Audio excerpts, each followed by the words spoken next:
Bienvenue à toutes et à tous, vous êtes bien sur Grand Lille TV, merci de nous rejoindre pour cette nouvelle édition d'information de la métropole lilloise. On est ensemble pendant 7 minutes pour faire un point sur l'actualité près de chez vous et je vous propose de débuter cette édition avec un portrait, celui d'Antoine, agriculteur à Tilk, qui a préféré donner ses légumes invendus à des associations plutôt que de devoir les jeter. Pour la première fois l'année dernière, il s'est lancé dans la production de courgettes, mais beaucoup d'entre elles lui sont restées sur les bras. Une partie de sa production n'était en fait pas conforme aux standards en termes de calibrage pour la grande distribution. Alors plutôt que de les jeter, il s'est rapproché des Restos du Cœur pour donner cette marchandise dont les industriels ne veulent pas et devraient faire la même chose cette année.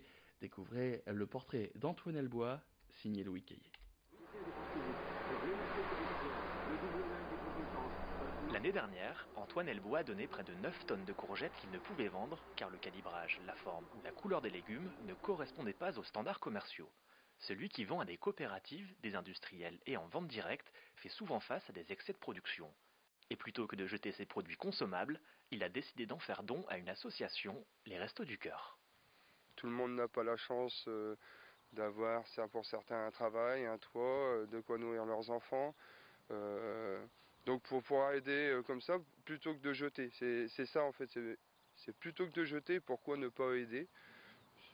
C'est un peu de ma nature, j'ai été élevé comme ça, à ne pas gaspiller, à ne pas jeter. Par exemple, après j'ai donné des choux. En fait, j'avais des choux qui avaient été attaqués par des insectes et donc qui n'étaient plus commercialisables. Donc ils avaient un trou d'un côté, donc c'était pas vendable. Moi, je coupais l'invendu et il restait un bon chou à donner, à commercialiser, à manger. Depuis plusieurs années, l'association Solal cherche à mettre en relation des agriculteurs ayant des surplus de denrées et des associations d'aide alimentaire. Ce qui est surtout compliqué, c'est de mettre les gens en relation. C'est un réflexe un peu à avoir. On n'a pas ce réflexe, cette habitude de dire on peut en faire autre chose. L'objectif de l'association, se faire connaître auprès des producteurs pour récupérer les invendus et ainsi pouvoir offrir des produits frais et de qualité aux associations. Depuis 6 mois, en Haute-France, on a donné 54 tonnes de produits alimentaires. Tous les jours, les bénévoles des Restos du Cœur de Saint-Omer partent en tournée récupérer les dons des magasins et des agriculteurs partenaires. C'est le cas d'Antoine et de 3 autres producteurs installés dans l'Audomarois. Grâce à Solal, l'association peut désormais proposer un plus large choix de produits frais. De cette manière, certaines familles redécouvrent la cuisine et retrouvent des habitudes alimentaires. Il y a un tri manuel qui est fait dans la salle à côté, tous les produits sont triés et les produits abîmés sont retirés et mis dans des fûts pour valoriser en biogaz. Le plus dur à récupérer ici dans la région, c'est des fruits. On manque énormément de fruits. En 2018, les dons agricoles au profit des Restos du Cœur de l'Audomarois se sont élevés à près de 63 000 tonnes contre 44 000 issus de la grande distribution. Direction maintenant le site du Belvédère, à Lille, où depuis quelques jours un doigt d'honneur géant fait en bois de palette a été installé. Il est annonciateur du festival El Nord-Pas-de-Cadeau qui parodie l'île 3000 et son thème Eldorado. Double provocation menée par les opposants au projet d'aménagement de la friche Saint-Sauveur. Provocation qui est même triple puisque ce doigt d'honneur est directement dirigé vers la mairie de Lille. La structure en bois a été installée par plusieurs artistes dont Tom Jo. Alors s'il assume complètement le côté provocation en réponse à la mairie et au projet d'aménagement de la friche, lui a souhaité ne pas être reconnaissable sur l'interview.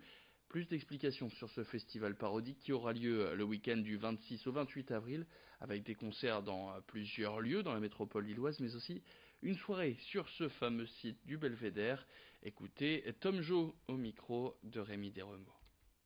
On est face à un grand événement grandiloquent dont le but est de faire parler de Lille, le but est d'arracher des articles de presse à la presse nationale, enfin le but c'est de faire rayonner la ville et pas d'offrir la possibilité aux habitants d'avoir une pratique artistique et culturelle pour leur permettre de s'exprimer, quoi. Ça n'a rien à voir, là c'est juste de l'événement et pas de la culture.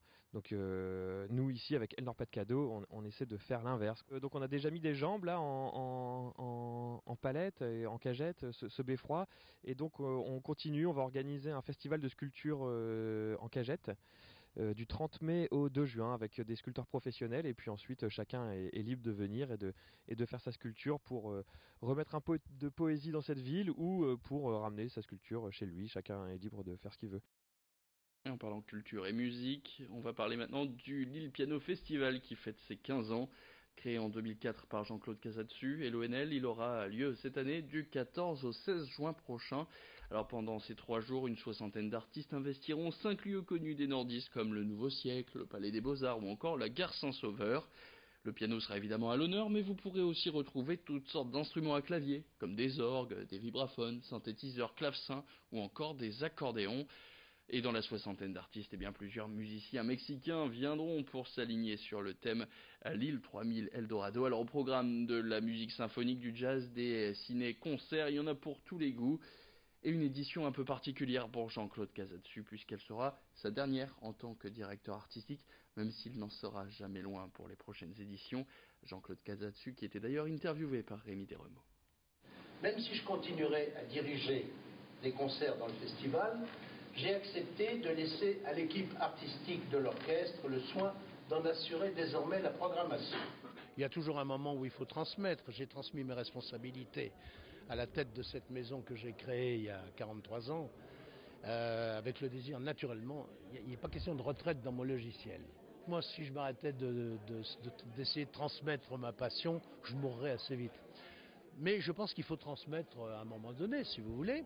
J'adore l'idée de ce festival, je continuerai d'y diriger et je continue, comme vous l'avez constaté, à diriger des séries avec l'orchestre. Mais il y a toujours un moment où il faut aussi penser à la suite.